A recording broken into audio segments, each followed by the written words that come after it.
Next one, క్రింది వానిలో ఏది వ్యవసాయ కార్యాచరణ ప్రణాళికలో అంశము కాదు?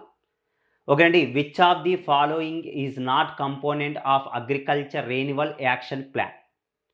ఓకేనండి, దీనిలో 4 ఆప్షన్స్ ఇచ్చాడు, సరికానిది ఏది అని ఇచ్చాడు.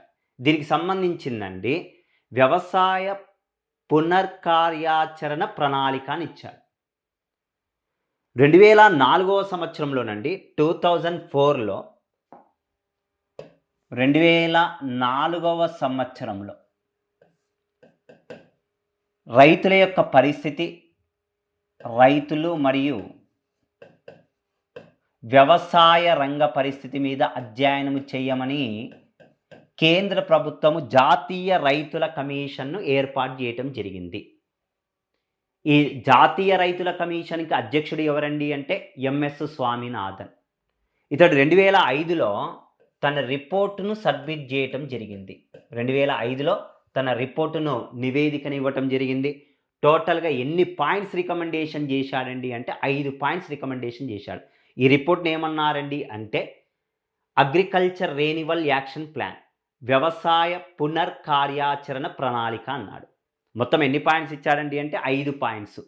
ఒకటి, భూసారాన్ని పెంపొందించాలి, ఇవ్వటం జరిగింది. నీటిపారుదల సౌకర్యాలను పెంచాలి, second one is the correct answer.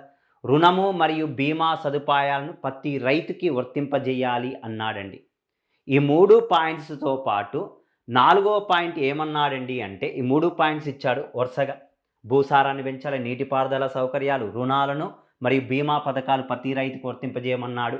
4వ పాయింట్ ఏమన్నాడండి అంటే వ్యవసాయ మార్కెటింగ్ విధానాన్ని మరింతగా బలోపేతం చేయాలి.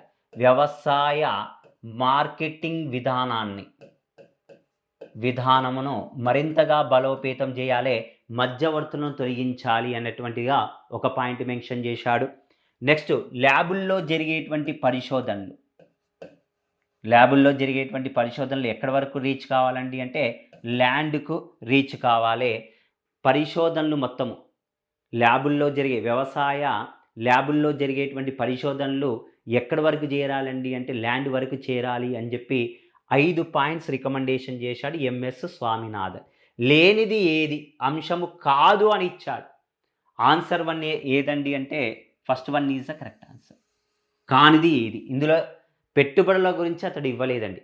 మనకు ఐడియా ఉంది, 2002వ సంవత్సరంలో వ్యవసాయ రంగానికి సంబంధించిన కొన్ని చట్టాలు కేంద్ర ప్రభుత్వం చేయటం జరిగింది.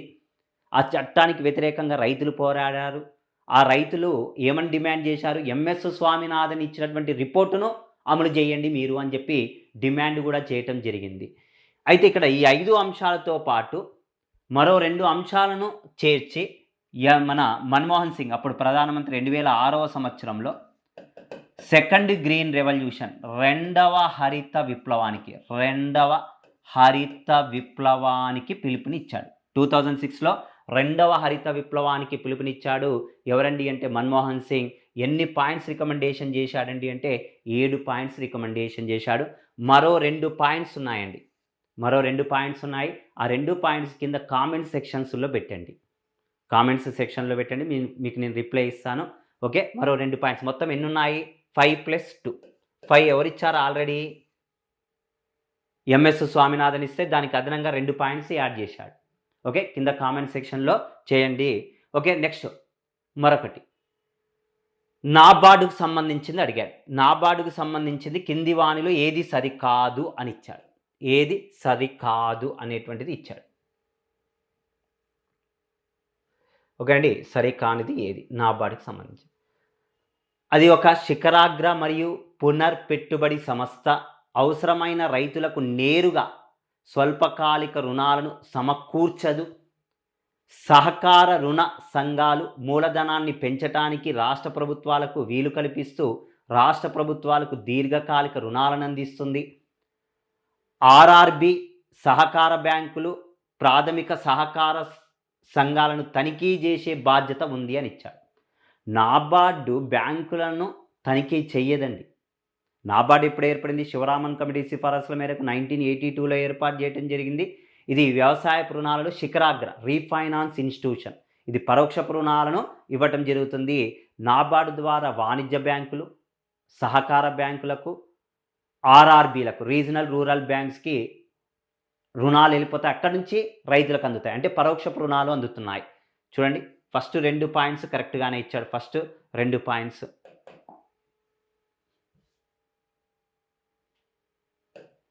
నెక్స్ట్ వన్ చూడండి, సహకార రుణ సంఘాల మూలధనాన్ని పెంచడానికి రాష్ట్ర ప్రభుత్వానికి వీలు కల్పిస్తూ రాష్ట్ర ప్రభుత్వాలకు దీర్ఘకాలిక రుణాలను అందిస్తుంది.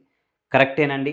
బట్ ఆర్ఆర్బీ సహకార బ్యాంకులకు ప్రాథమిక సహకార సంఘాలు తనిఖీ బాధ్యత అనేటువంటిది ఉండదు. ఓకేనండి.